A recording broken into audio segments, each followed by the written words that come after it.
All right, we're back for the MaxPreps Podcast. That is Zack Poff, the national football editor. I am Steve Montoya. Let's break down a little bit the rankings.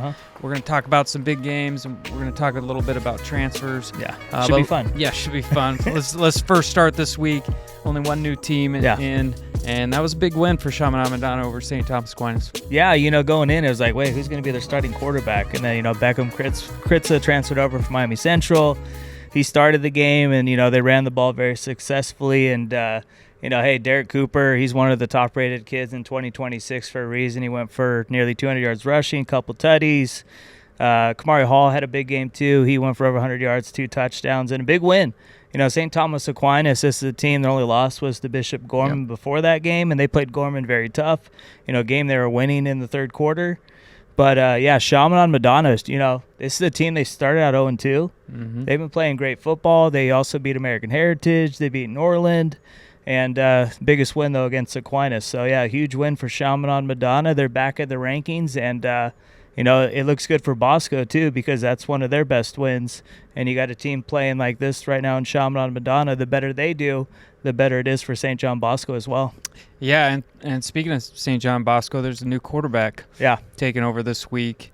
And there's some transfer talk. We're going to get into that a little bit. But why don't you talk about just the young gun that's going to be coming in playing quarterback? He's played, obviously, this year a little bit. But one comes in, new starter, one transfers out to Kahuku. Yeah, Koa Malau'ulu, a freshman quarterback. This is a guy, he's been getting his fair share of reps even before he started that Orange Lutheran game. Matai Fuiava, who ended up transferring over to Kahuku. But, Malau'ulu, this kid's special. You don't see freshmen play at St. John Bosco, especially quarterbacks. This is the first quarterback that's ever started as a freshman for Jason Negro. And that Orange Lutheran game, I was like, man, this kid is special. Mm-hmm. He led them to a comeback win. They won 28-24. Orange Lutheran has one of the best defenses in the state, one of the best defenses in the country. This kid's special. He's going to get every D1 offer. It'll be, this will be a fun game to see on Friday against a very good Servite defense.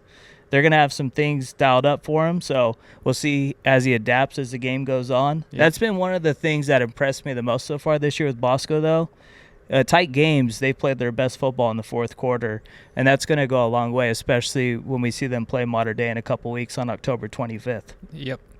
Yep, and look, transfers is a hot topic. It's a topic that it happens, Look, I've been here almost 20 years, and even when I played in high school, there was transfers then. There's transfers You're just now. lucky back then. They didn't really have social media, so nobody was on there chirping. But exactly, and that's a big thing, and it's a controversial topic. Yeah. And when schools get a transfer in, their opponents aren't too happy about it, and there's a lot of talk about it. And look, I'm going to spit some facts, just some notes that I talked about or wrote down a little bit. The UIL has given state executive committee power to investigate schools with excessive transfers. They said 15,000 transfers in the last school year, and only 1% of them were ruled ineligible. The LA Times put out some numbers that there was over 17,000 transfers in California last school year, and the acceptance rate, we're seeing some kids be ruled eligible, some not. Yeah. There's lawsuits going on, and in Pennsylvania, the PIAA, they have a rule that if you transfer, you're not allowed to play in the postseason if you transfer after your 10th grade season. So that's a pretty harsh ban. So every state's different. There's got to be rules. We don't want high school turning into travel sports where you can just bounce around multiple times until you find a team. But at the same time, there are hardships. There are things kids go through that they need to transfer. So it's a hot topic that everybody's on one side or the other. It seems like. I mean, for me, it's easy. It's like, I have no problem with, if you feel like, at the end of the day, I want a kid to do what's best for him in his life. Like, if you feel like you have a better opportunity to go somewhere else and play football, and it's going to benefit you, I have no problem with that. Obviously there should be some rules and regulations, but at the same time, a lot of schools that complain about transfers also have transfers coming in and out. Yeah. So, I mean, it's an argument that goes both ways, but, it annoys me when I see people on social media just criticizing when they don't understand everything that's going on with that kid and his family, where sometimes transfers are necessary, where they legit do want to move and things happen, but I got no problem. I think it's a great opportunity for Fuiava if he wants to go out and play Kahuku. Let him go do that, Yeah. And at the same time, you see it at the high school level. What's college football look like here the last 4 or 5 years with the transfer portal and all that? They're not making the best example for high schools. So you're going to see a lot of high schools do the same things that college football is doing too, because you see how that's working for these kids and the opportunities that they're getting. I have no problem if a kid wants to go and better his opportunity and have a chance to earn a full ride scholarship if that's at another school. Yeah. No, it's an interesting topic for sure. I mean, we could probably talk about this for a long time, and like you said, I mean, you hear about a lot more now because of social media. And then I feel bad for a guy like Madden Malau'ulu. Yeah, exactly. He doesn't get a chance to play his senior season. Things are going on at Warren High School where we're not going to get into. He wanted to have a chance to go to Long Beach Poly and play his senior season. He got denied, and now we're not going to get him a chance to play his senior season, which is tough for him because some kids look at senior season as to being, this is the final year I get to play high school football. Obviously, he's going to go on and play D1 football. His brother's one of the best in the country, and, Madden's going to follow same suit. But, senior year's some of the best memories kids have, and he's not getting that opportunity because he got denied a transfer.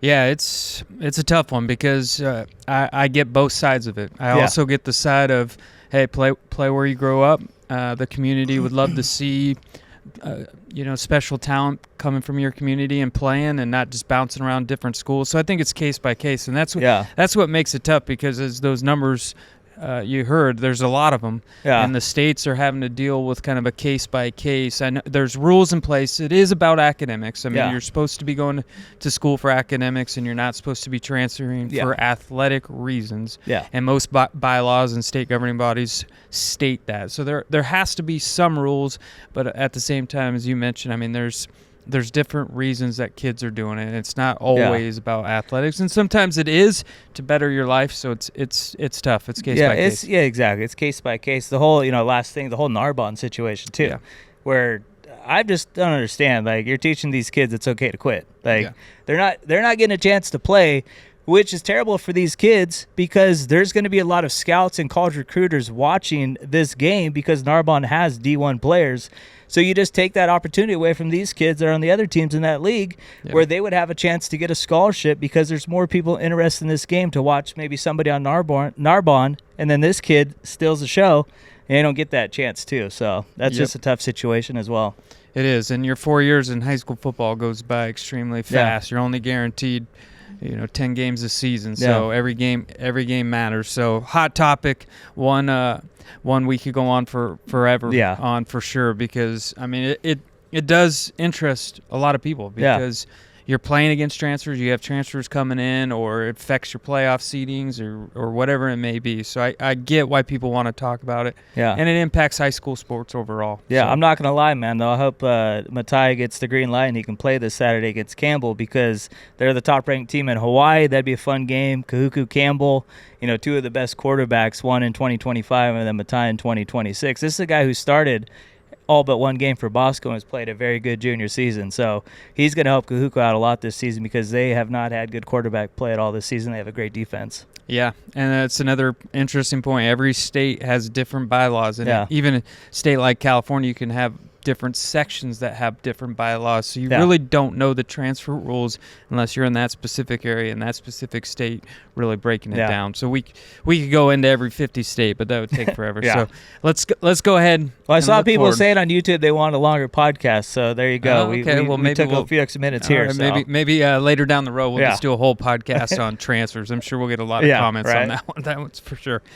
All right, well, we will look ahead. Let's look into the state of Florida, Miami Central, Norland. Both teams come in with one loss. This is good football game because it's with two teams just outside the top 25. Yeah, the winner of this game is going to have a good chance of jumping the top 25 here pretty soon. It's for the GMAC championship, so it features two of the best teams in the Miami area. Mm-hmm. Miami Central, they dropped their first game against Lakeland, the number 14 team in the country.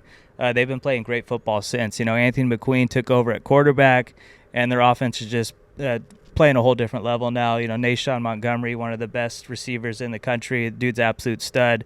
They got a bunch of other wide receivers too. But Norland, man, this is a team where I was like, oh, man, they got waxed against Chauvin on Madonna, but they've come back strong. They beat Northwestern earlier this year. Then they had that game on Monday against American Heritage, back and forth game. Enio Yapor, this is a guy who's been making plays since his 8th grade year, having a very good senior season, led them to a 32-27 win on Monday. We'll see how, if that factors in, though. You play a tough game against American Heritage, and then you got to come back and play Miami Central on Friday. So, that's 2 games of 1 week. We'll see if that gives Miami Central a little advantage.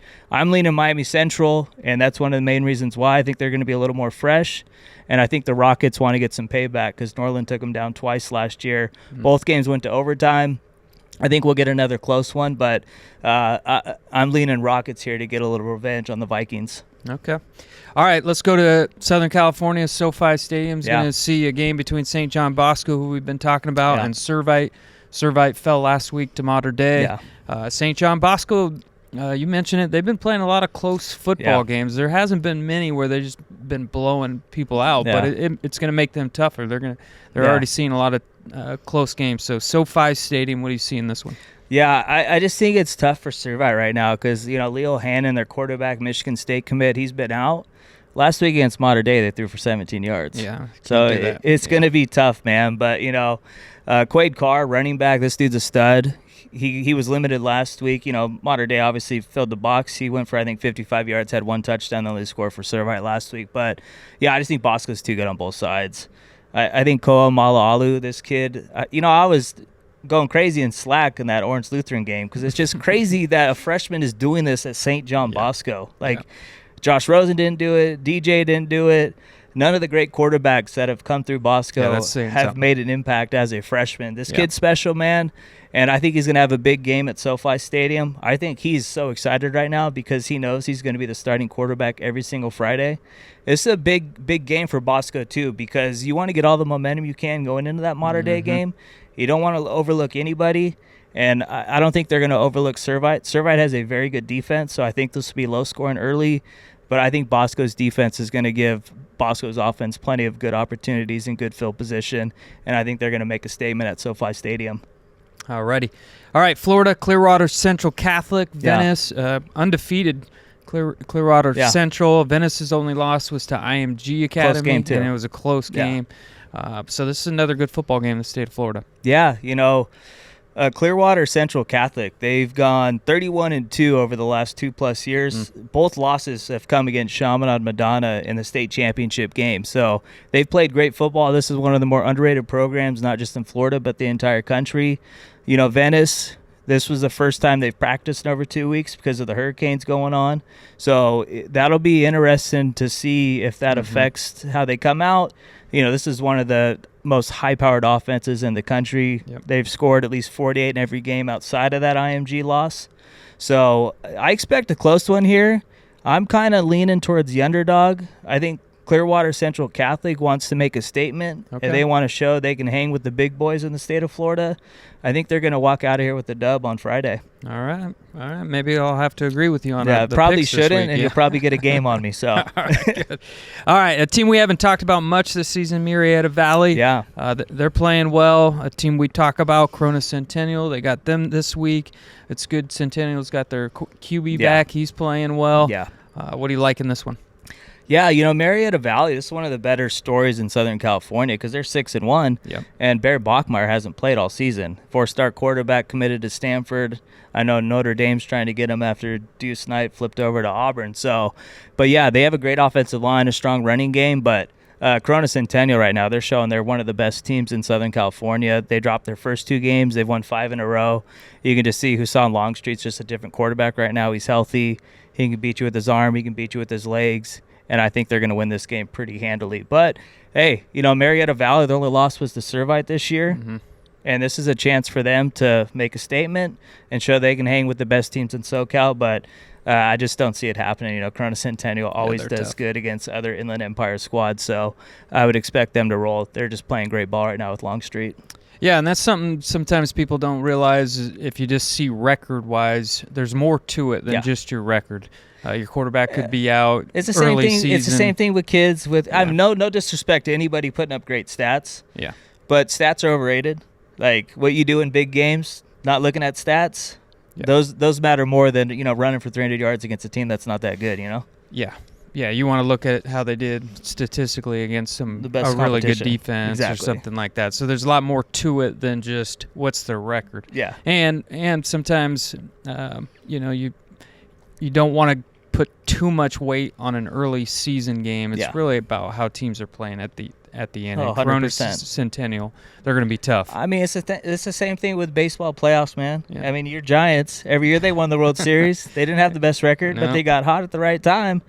And when the playoffs came around, they were playing their best ball. And you see that in football too, man. Yeah. You can go 5-0 in non-league play, but if you struggle in league play, you're usually going to not play as well in the playoffs. Yep. All right, with that being said, we'll say go Mets. hey, come on, man. Come on, let's go Dodgers. And we'll end the podcast on that. That's Zack Poff. I'm Steve Montoya. Thanks for tuning in.